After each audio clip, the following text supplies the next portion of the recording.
What's going on, everybody? Welcome back to another episode about buying and selling websites on Flippa.com. So based on the previous episode, a lot of people DM me with questions about the favorite type or the favorite niche of website that I go after. And I have a couple that I wanted to show you guys that are my favorite types of niches. One of them has already been sold. One of them is in the process of being auctioned off on Flippa. So I wanted to just go into my favorites. So the first component that I always look at, as I mentioned in the past, is the multiple in which you can purchase the web property. So my rule of thumb is if the website is making a monthly income of $100, then you're going to pay a 10x or a 20x multiple of that for the property. So at $100,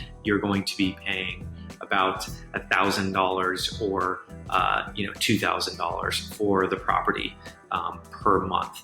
And that is wildly skewed depending on the amount of people bidding, the investors that are involved. If they're big scale investors and they're just trying to add to their portfolio, or their team that are managing their portfolio, you could get a big range of people. Keep that as a rule of thumb. Some people just use the rule of thumb of 2 times annual earnings. So if a website is making $10,000 a year, you would buy it for $20,000 and make 100% of your money back after 2 years. And a lot of people go into that with the basic kind of conversation when you're negotiating with the owner.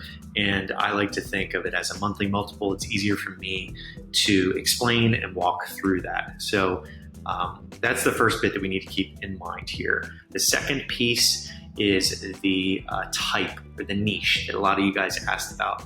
So my favorite niche is the services and SaaS space. So when you are, buying the website, you have a team. I have a small team. It's only like 5 people, but they're consultants that help me migrate over to my hosting, whether it's on, GoDaddy, HostGator, whatever it may be, Namecheap, something like that. You have your team that help you migrate the websites over. And once they're migrated over to your control, you have the domain control, you have all of the code backed up, you have it stored on Dropbox and also on the actual hosting itself. Once you have that done, you are in full control. It's passive. You can set up paid advertising, whatever you want to do. If you have an email newsletter, you can send it out to that and use email marketing. I always like to use social media marketing to drive to services and SaaS businesses to help them grow. So that's my favorite space by far. So when you have something that is a product that has been built, when you purchase that and people are organically coming to that. I mentioned some of this in the last episode, but I'm going to talk about that later, about the actual traffic sources. So you have product businesses that are my favorite because they are very passive. And once you migrate them over to your control, you can basically just depend on the current users that are using that product to either monetize through affiliates, or you can engage them with different products and your own product, and roll out new features and really get familiar. I like to send out a survey, usually a 15 to 20 second question survey to the user base right when I get control of the user base. And that helps me better understand who's using it, why they're using it, what is the goal for them long-term, what they would like to see, getting quick feedback. And we're going to talk about that in another episode. That was a couple questions that came up last time. But the first priority, as I said, was know your basics, know your multiple that you're coming into the conversation with. And then the second is know the niche that you want to go after, my favorite being products. And then the second that a lot of people are very familiar with in this space, and they double down and triple down on a lot of resources towards it, are content websites. And I am a little on the edge about content sites. I've owned a few.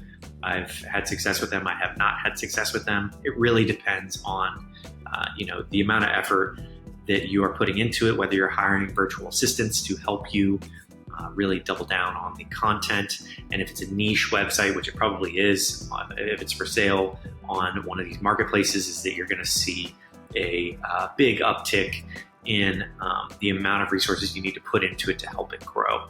And I've seen that happen with a lot of fellow investors that I know that, they put another $1,000 into labor each month, going towards writing. They hire 10 writers, they're cranking out content, and it works for a little while, but then Google changed up the algorithm, and you're just kind of left high and dry. So that is one that is very popular amongst investors. I know that because all the investors I know have at least one or two of these content websites, and they're great for passive, but you need a team to be producing content. And with the products and service space that I was mentioning earlier with SaaS businesses and platforms that you can purchase with an already existing user base, there's so many more angles, in my opinion, to monetize that isn't reliable on something external like Google that's producing a lot of traffic to a site. So those are my two that I wanted to cover today, because those are probably the most popular for people on sites like this at Flippa. I want to show you guys the service business that I really liked, and then I want to also show you the content business that I really liked.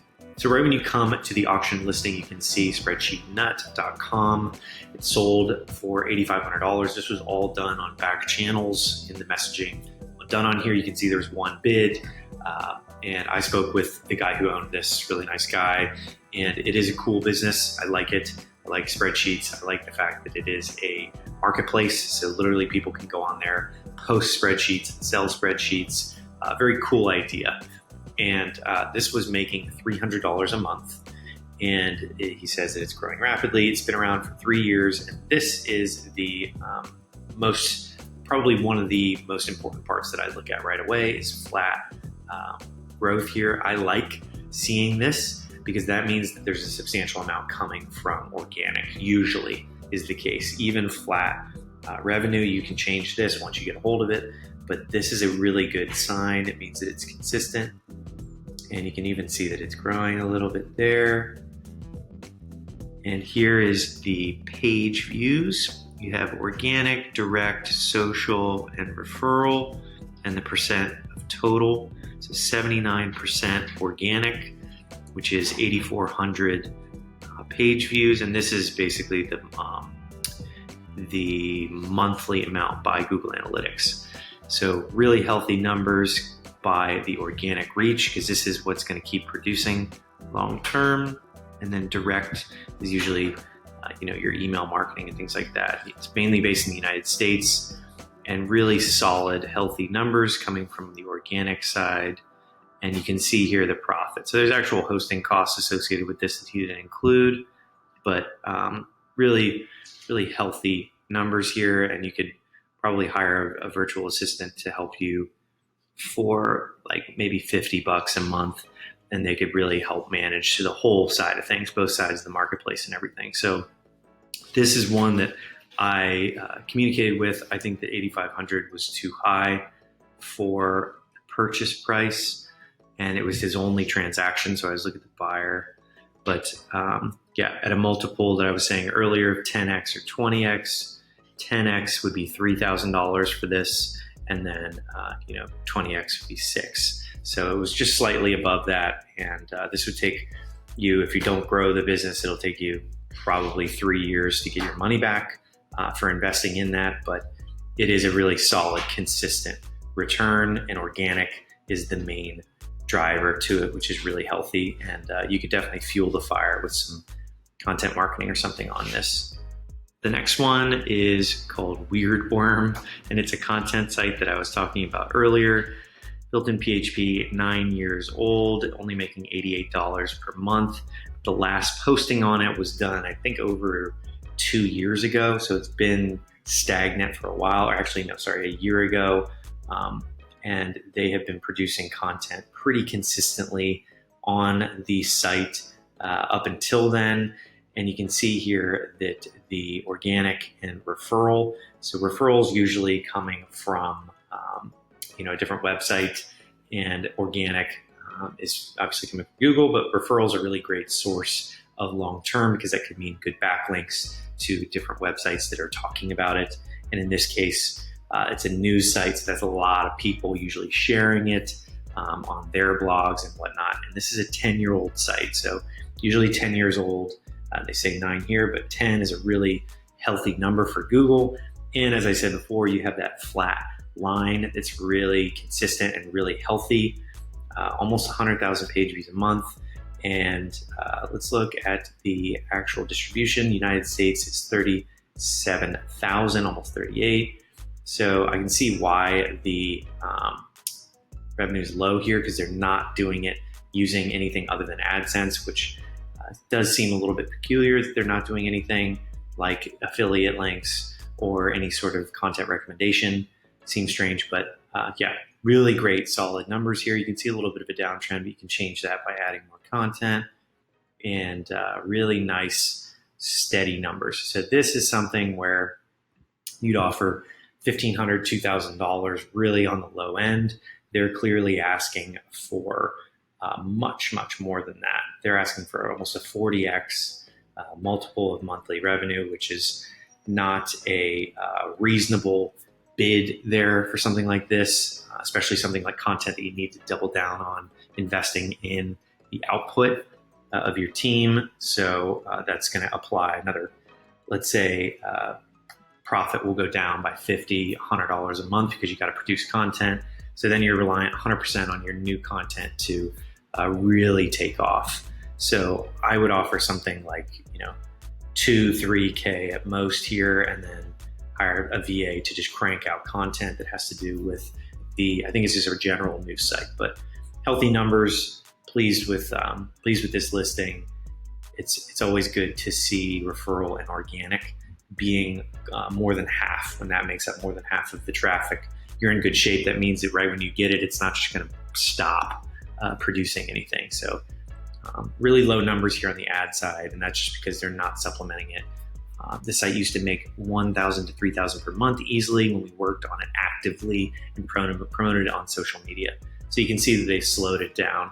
It has 1,150 articles, which is a huge number of index articles by Google over the last 10 years. So very healthy. You would just need to fuel the fire with more content. And that's it for my overview of a service business that's for sale that I would be interested in and was interested in. It sold at auction for a little bit more than what I was interested in selling it for. And Weird Worm here, a content site that is still at auction, and they're charging a 40x multiple, which is more than 2 times what I would be interested in talking to them about. And just wanted to give you guys a sense for the 2 different types that I look for. And that is it. I will see you guys on the next